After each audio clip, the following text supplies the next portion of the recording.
Hey guys, there's a lot of questions floating around about ride height sensors and G meters and whatnot, so I figured I would show y'all what I'm working with.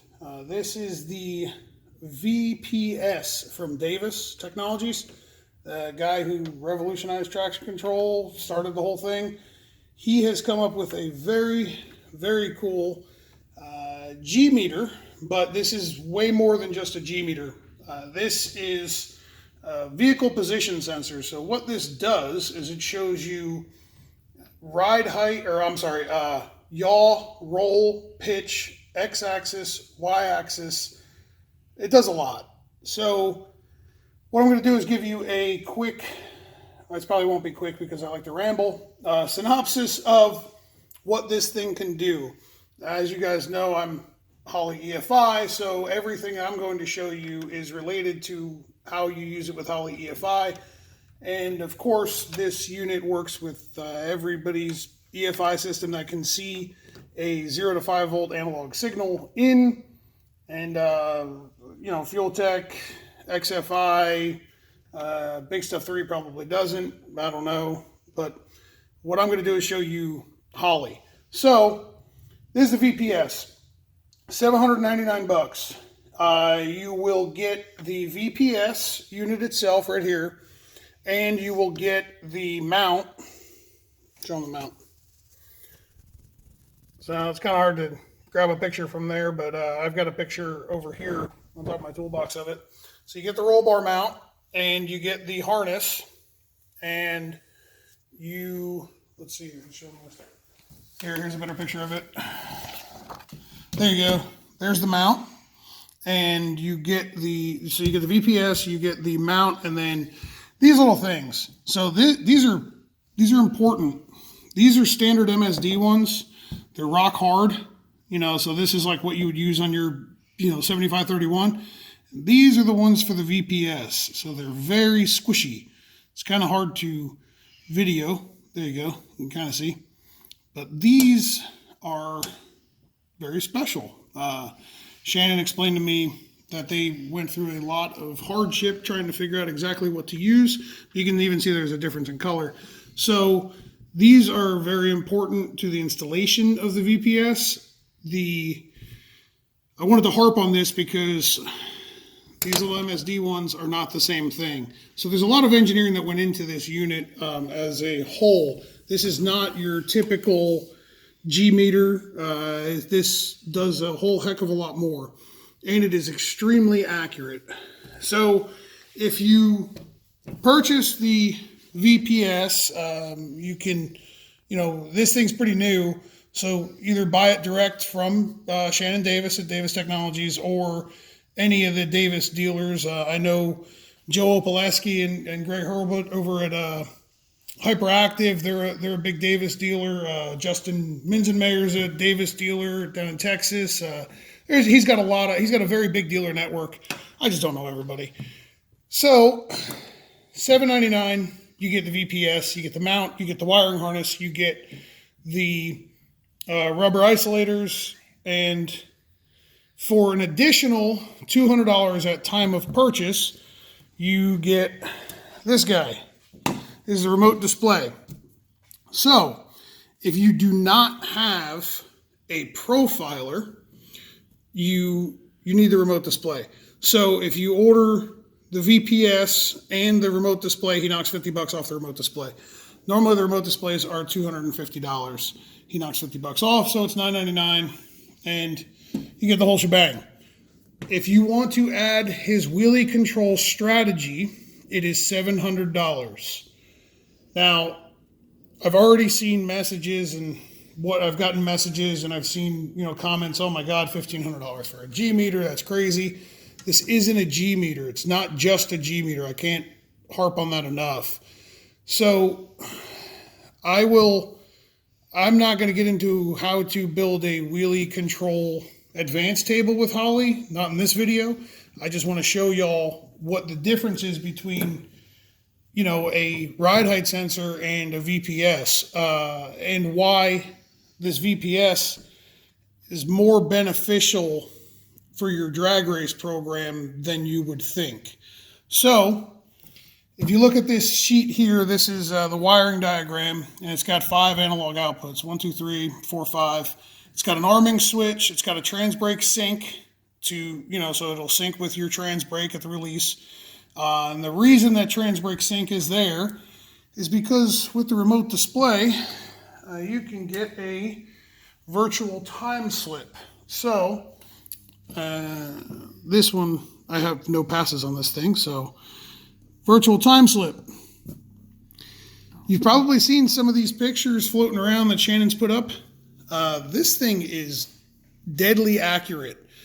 It takes a couple of runs to get the rollout correct, and it's very easy to modify rollout. All you'll do is, still learning here.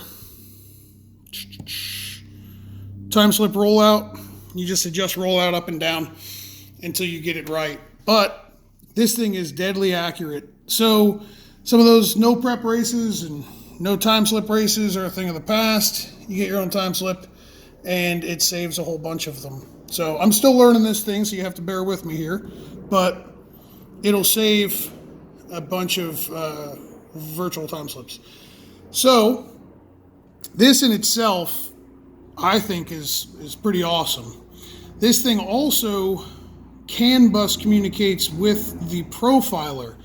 I'm sure soon, according to Shannon, they're working with the EFI manufacturers so that it will CAN bus directly into your EFI system, Holley and Fuel Tech and whatnot. But as of right now, you send analog outputs from your VPS into your EFI system. So with Holley, we know that we scale 0 to 5 volt inputs, and we can do a whole bunch with them. So I want to show the little remote display. If you go to live display, you see a whole bunch of stuff going on there, right? So you've got a gyroscope, and then you've got an accelerometer. So your accelerometer is your G meter, right? So everybody's used to tuning, your drag race car based off of the G meter. And people are probably wondering, well, what's a gyroscope? So I found a picture online of what a gyroscope is and what roll, pitch, and yaw is and why it's important. So that's an explanation of roll, pitch, and yaw. So if you look, what's pitch? Pitch is wheeling or doing an endo, nosediving it, right? Roll is basically what your anti-roll bar is stopping, right? A drag race application. Yaw is when y'all about to hit the wall. So typically, you don't want to see any movement here from yaw. You don't want to see any movement here from roll. And you want to see limited movement from pitch. So when people are asking about a ride height sensor, and I get messages on this pretty much daily, they say, man, I want to build an advanced table with a ride height sensor, and I want to knock timing out of it, and I want to stop a wheelie. So what happens when the rear end extends to 2.5, 3 inches, right? And the front end rises with it, and it reaches, say, 2 inches of travel in the front end and 2.5 in the back. Now you're 2.5 inches to your travel limiter, but you're not to a point of doing a wheelie, and you only got, say, 11 or 12 inches of sensor movement, you could eventually top out. Now, what if this thing only wheelies an inch or two, but you start knocking timing out of it? There's a lot of downfalls to the ride height sensor. Now, don't get me wrong, ride height sensors are good, but I think that they're good in conjunction with something like this. So this, when you look at pitch, you can come up with how many degrees of pitch is going to be a wheelie problem. So I'm going to show you a live display on my Holley. We've got yaw, and what I'll be doing is I will be kicking a parachute out with excessive amount of yaw. So what the cool thing about this is that you're sending 0 to 5 volt outputs from the VPS to the ECU. And then with a Dominator or with a HB, with any Holley product, you can make it do whatever you want, right? So if yaw exceeds whatever our number is, right, I'm manually moving this thing around, right? So there we go. So there's yaw, right? So if yaw starts to exceed a limit, which means the car's starting to shake all over the place up top, we're going to throw the chute out and straighten us back out, right? And if the car starts to pitch, right? So there's our pitch, right? You see, we see pitch moving around. If the car starts to pitch over X amount of degrees, we're going to knock timing out of it, and we're going to set this thing back down. And if the car starts to roll, we can look at data and say, hey, we need to put a little bit more in the anti-roll bar, keep this car straight. I've personally seen data where people say, man, this thing is going perfectly straight, and then you look at a video and in slow-mo and it moves around a little bit. And it turns into a little bit of an argument of, does it need another quarter turn, or does it need a half turn, or does it need anything? This thing will end that argument. And this thing will also tell us our G meter, right? So how we're used to tuning something based off of G-force, this will tell us our G meter, right? So this is the VPS X-axis. I've got another additional Holley G meter on here as well that monitors X and Y axis. I've also got a ride height sensor on the car. I got everything on this thing. Shock travel, shock velocity, but I'm a data junkie, so plus I like to learn more and more every day so I can try to help y'all out and teach y'all what to do. So I just enjoy the word y'all, so deal with it. The thing about this VPS is it's not your typical G meter. This thing is temperature controlled. Show them this. This thing's temperature controlled, right? So this is actually a little warm. I don't have a temp gun here, but this is actually temperature controlled and it's fluid filled, okay? So if we look at the live display, and we start playing with this thing, right? We'll see plenty of movement. You see how quick it responds, right? So this live display actually responds a little bit quicker than what we see on the Holley.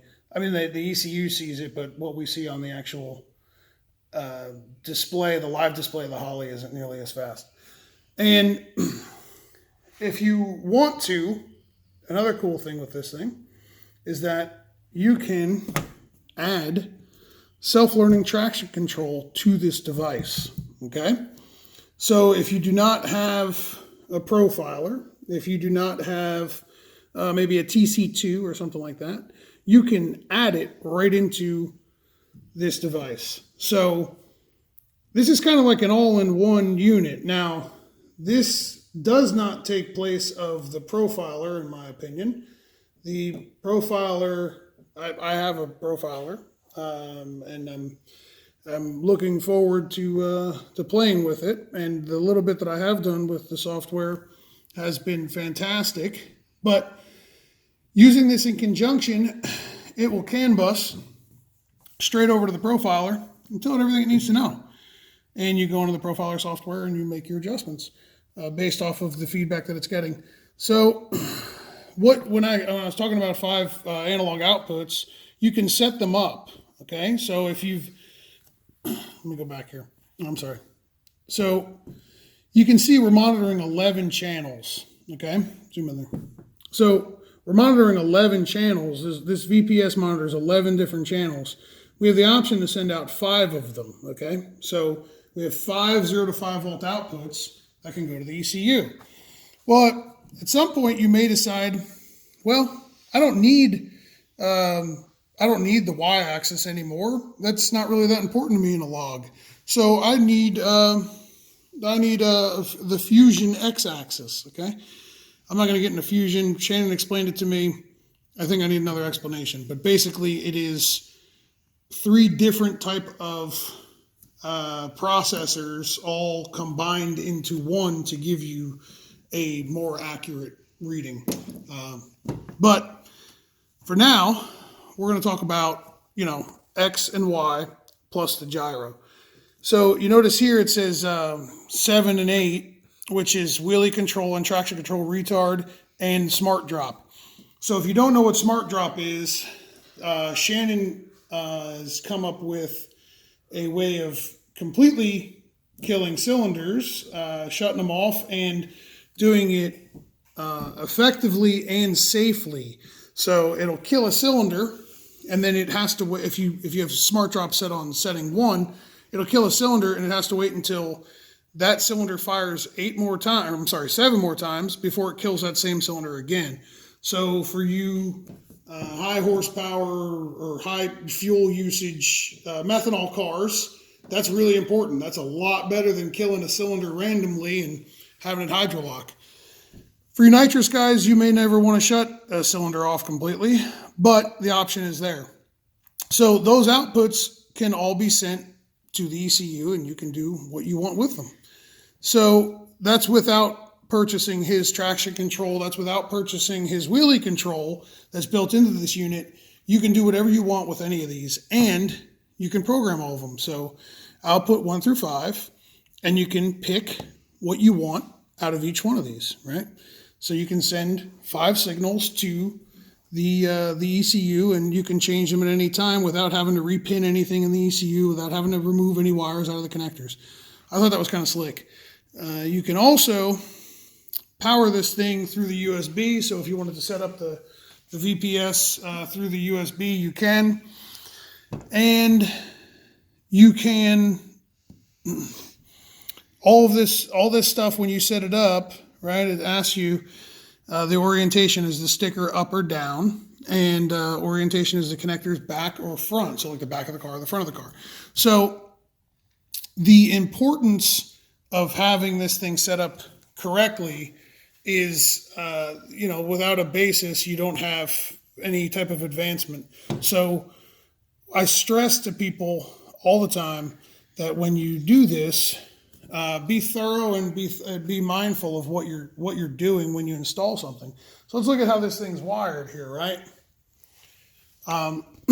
This harness, right?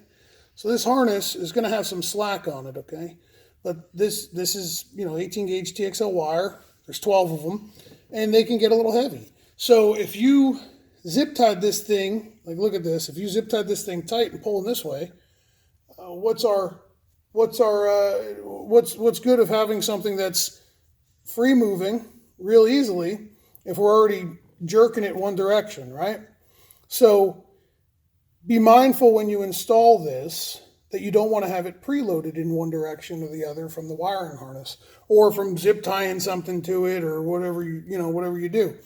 So I think that, in my personal opinion, once everybody realizes how awesome these things are, it's going to change the way people tune cars at a drag strip. I also think that the fact that we can monitor yaw is extremely important, because it can save you from wrecking a car. The problem with kicking a parachute out based off of the y-axis is that you usually don't get a high y-axis number until it actually it slides and slides, and then the tires start to chatter, right? Well, if the tires already started to chatter, it may be a little bit too late. The yaw will pick it up a heck of a lot sooner. So it could, you may lose a round because it went out of control and whatnot, but you were going to lose a round anyway. It's better than losing a round than losing the car. So, quick synopsis: VPS is badass, and hit up either Shannon or one of his dealers. Like I said, though, this thing's pretty new. I don't know, who all's got them and how well versed, or I'm sorry, how well stocked they are on them. But in my opinion, I bought it, and I'm relatively cheap. So have a good one, guys.